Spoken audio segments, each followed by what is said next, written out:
দেখতে চাই, তারেক রহমান সাহেবকে প্রধানমন্ত্রী হিসেবে দেখতে চাই, আমাদের নেত্রী বেগম খালেদা জিয়াকেও দেশের প্রধানমন্ত্রী হিসেবে দেখতে চাই। বাংলাদেশে গণতন্ত্রের জয় হোক, মাগুরাবাসীর জয় হোক, উন্নয়ন অব্যাহত থাকবে।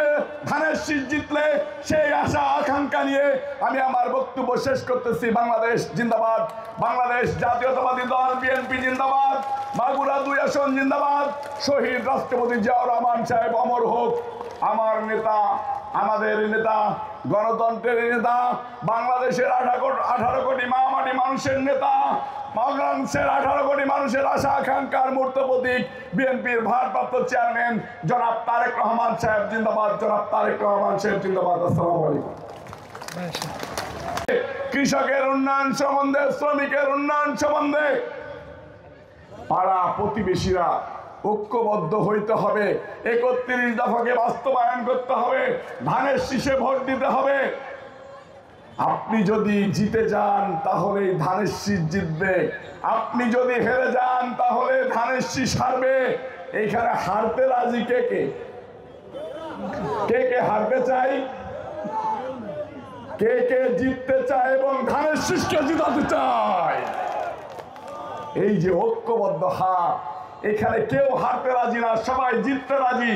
জিততে হলে লড়তে হবে, এই লড়াইয়ে জিততে হবে। আমাদেরকে ঐক্যবদ্ধ হতে হবে। আজকের থেকেই, এই মুহূর্ত থেকেই আপনারা এখানে শপথ করে যাবেন, এলাকায় গিয়ে পাড়া মহল্লায় অলিতে গলিতে ধানের শীষের প্রচারণা করবেন, ধানের শীষকে জয়যুক্ত করবেন।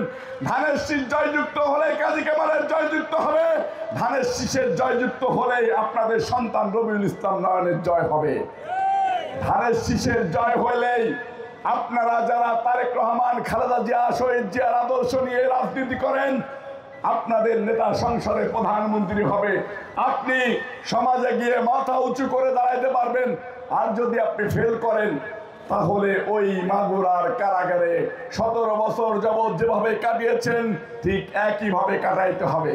ঠিক কিনা?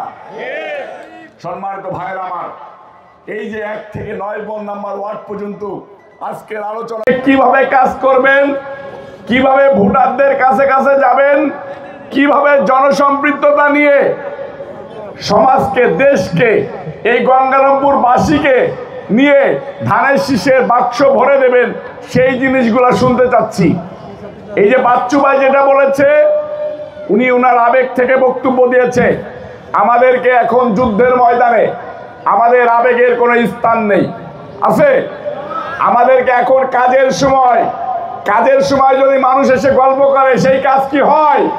হয় না। আজকে আমরা কাজের গল্প শুনতে এসেছি। কাজ কিভাবে করবেন সেই গল্পগুলো শুনতে চাই। আপনারা কিভাবে কাজ করবেন আমাদেরকে পরামর্শ দেবেন যে আমরা এরকম এরকম কাজ করব, আপনারা এইভাবে করে কাজ করলে আমাদের জন্য সুবিধা হয়। ধন্যবাদ।